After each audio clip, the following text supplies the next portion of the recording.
আৰু আজি 11 বজাৰ পৰা প্ৰধানমন্ত্ৰী নৰেন্দ্ৰ মোদীৰ মন কি বাত ইতিমধ্যে আৰম্ভ হৈছে অনুষ্ঠান। আজিৰ মন কি বাতত প্ৰধানমন্ত্ৰী নৰেন্দ্ৰ মোদীয়ে ক'ব দেশৰ জনবিস্ফোৰণৰ কথা। ने जो दिखा दिया, जो सिखा दिया, वो कभी सोचा ही नहीं था। कोरोना से जुड़ी तमाम बातें उन्होंने लिखी हैं। इन चिट्ठियों में, इन संदेशों में मुझे एक बात जो कॉमन नजर आ रही है, खास नजर आ रही है, वो मैं आज आपसे शेयर करना चाहूंगा।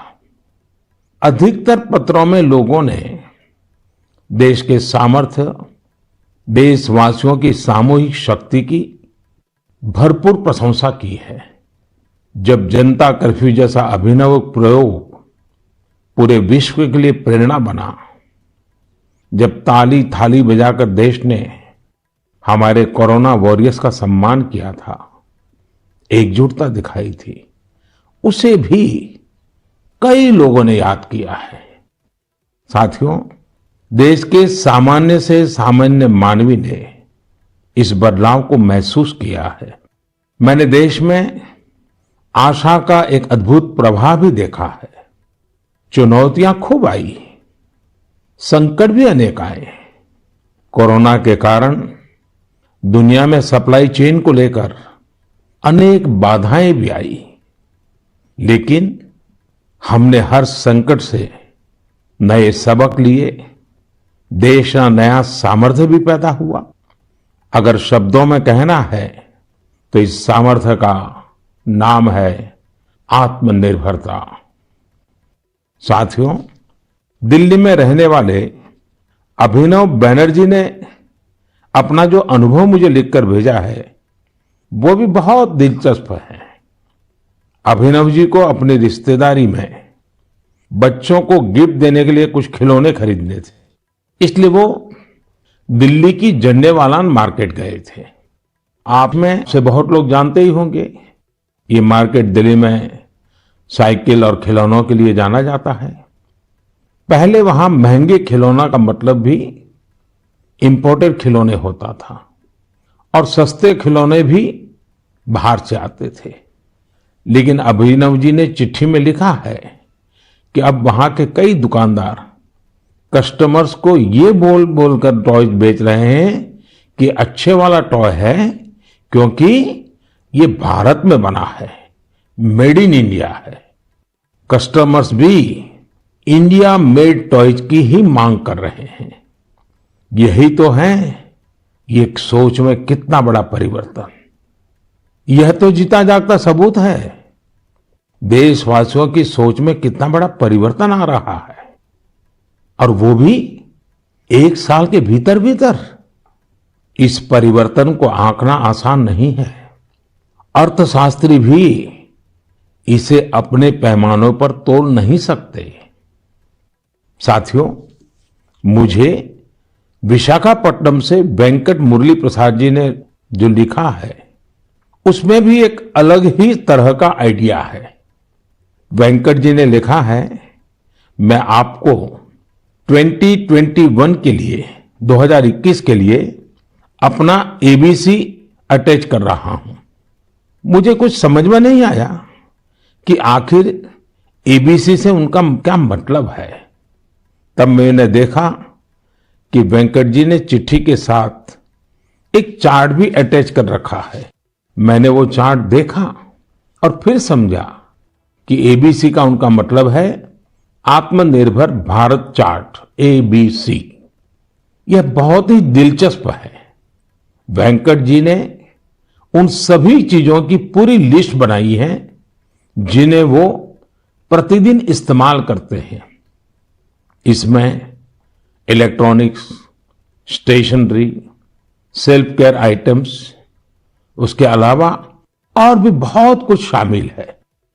वेंकट जी ने कहा है कि हम जाने अनजाने में उन विदेशी प्रोडक्ट्स का इस्तेमाल कर रहे हैं जिनके विकल्प भारत में आसानी से उपलब्ध है। अब उन्होंने कसम खाई है कि मैं उसी प्रोडक्ट का इस्तेमाल करूंगा जिनमें हमारे देशवासियों की मेहनत और पसीना लगा हो। साथियों, लेकिन इसके साथ ही उन्होंने कुछ और भी ऐसा कहा है जो मुझे काफी रोचक लगा है। उन्होंने लिखा है कि हम आत्मनिर्भर भारत का समर्थन कर रहे हैं, लेकिन हमारे मैन्युफैक्चरर्स, उनके लिए भी साफ संदेश होना चाहिए कि वे प्रोडक्ट्स की क्वालिटी से कोई समझौता ना करें। बात तो सही है। जीरो इफेक्ट, जीरो डिफेक्ट की सोच के साथ काम करने का यह उचित समय है। मैं देश के मैन्युफैक्चरर्स और इंडस्ट्री लीडर्स से आग्रह करता हूं, देश के लोगों ने मजबूत कदम उठाया है, मजबूत कदम आगे बढ़ाया है। वोकल फॉर लोकल ये आज घर घर में गूंज रहा है। ऐसे में अब यह सुनिश्चित करने का समय है कि हमारे प्रोडक्ट्स विश्व स्तरीय हो। जो भी ग्लोबल बेस्ट हैं वो हम भारत में बनाकर दिखाएं। इसके लिए हमारे उद्यमी साथियों को आगे आना है, स्टार्टअप्स को भी आगे आना है। एक बार फिर मैं वेंकट जी को उनके बेहतरीन प्रयास के लिए बधाई देता हूं। साथियों, हमें इस भावना को बनाए रखना है, बचाए रखना है और बढ़ाते ही रहना है। मैंने पहले भी कहा है और फिर मैं देशवासियों से आग्रह करूंगा, आप भी एक सूची बनाएं। दिन भर हम जो चीजें काम में लेते हैं उन सभी चीजों की विवेचना करें और ये देखें कि अनजाने में कौन सी विदेश में बनी चीजों ने हमारे जीवन में प्रवेश कर लिया है, एक प्रकार से हमें बंदी बना दिया है। इनके भारत में बने विकल्पों का पता करें और ये भी तय करें कि आगे से भारत में बने, भारत के लोगों के मेहनत से, पसीने से बने उत्पादों का हम इस्तेमाल करें। आप हर साल न्यू ईयर रिजोल्यूशन लेते हैं। इस बार एक रिजोल्यूशन अपने देश के लिए भी जरूर लेना है। मेरे प्यारे देशवासियों, हमारे देश में आतताइयों से, अत्याचारियों से, देश की हजारों साल पुरानी संस्कृति, सभ्यता, हमारे रीति रिवाज को बचाने के लिए कितने बड़े बलिदान दिए गए हैं।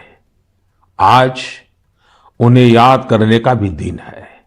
आज के ही दिन गुरु गोविंद सिंह जी के पुत्रों साहिबजादे जोरावर सिंह और फतेह सिंह को दीवार में जिंदा चुनवा दिया गया था।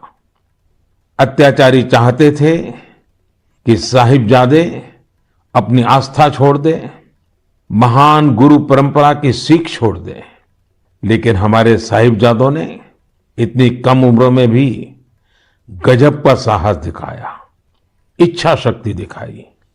दीवार में चुने जाते समय पत्थर लगते रहे, दीवार ऊंची होती रही, मौत सामने मंडरा रही थी, लेकिन फिर भी वो टस से मस नहीं हुए। आज ही के दिन गुरु गोविंद सिंह जी की माता जी, माता गुजरी ने भी शहादत दी थी। करीब एक सप्ताह पहले श्री गुरु तेग बहादुर जी की भी शहादत का दिन था। मुझे यहां दिल्ली के गुरुद्वारा रकाबगंज जाकर गुरु तेग बहादुर जी को श्रद्धा सुमन अर्पित करने का, मत्था टेकने का अवसर मिला। इसी महीने श्री गुरु गोविंद सिंह जी से प्रेरित अनेक लोग जमीन पर सोते हैं। लोग श्री गुरु गोविंद सिंह जी के परिवार के लोगों के द्वारा दी गई शहादत को बड़ी भावपूर्ण अवस्था में याद करते हैं।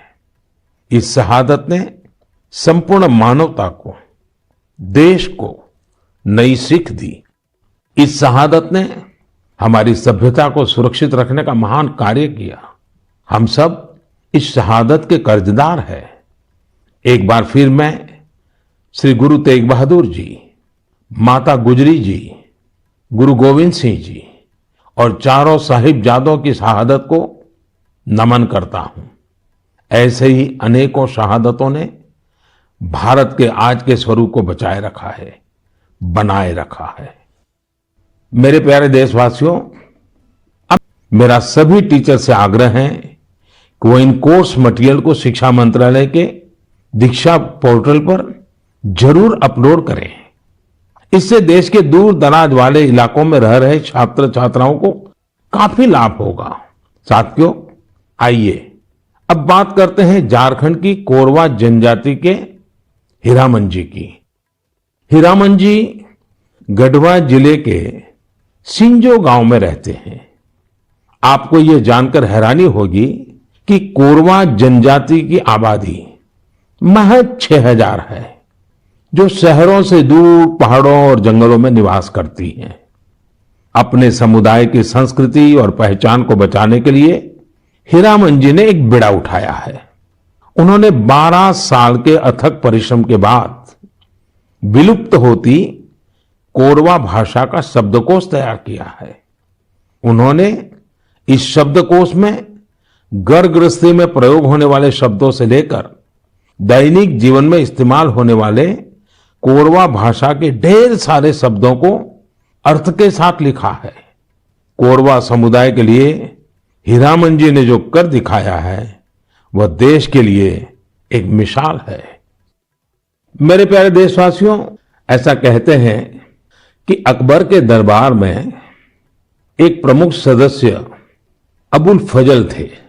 उन्होंने एक बार कश्मीर की यात्रा के बाद कहा था कि कश्मीर में एक ऐसा नजारा है जिसे देखकर चिड़चिड़े और गुस्से लोग भी खुशी से झूम उठेंगे। दरअसल वे कश्मीर में केसर के खेतों का उल्लेख कर रहे थे। केसर सदियों से कश्मीर से जुड़ा हुआ है। कश्मीरी केसर मुख्य रूप से पुलवामा, बडगाम और किश्तवाड़ जैसी जगहों पर उगाया जाता है। इसी साल मई में कश्मीरी केसर को जियोग्राफिकल इंडिकेशन टैग यानी जीआई टैग दिया गया। इसके जरिए हम कश्मीरी केसर को एक ग्लोबली पॉपुलर ब्रांड बनाना चाहते हैं। कश्मीरी केसर वैश्विक स्तर पर एक ऐसे मसाले के रूप में प्रसिद्ध है जिसके कई प्रकार के औषधीय गुण हैं। यह अत्यंत सुगंधित होता है, इसका रंग गाढ़ा होता है और इसके धागे लंबे व मोटे होते हैं, जो इसकी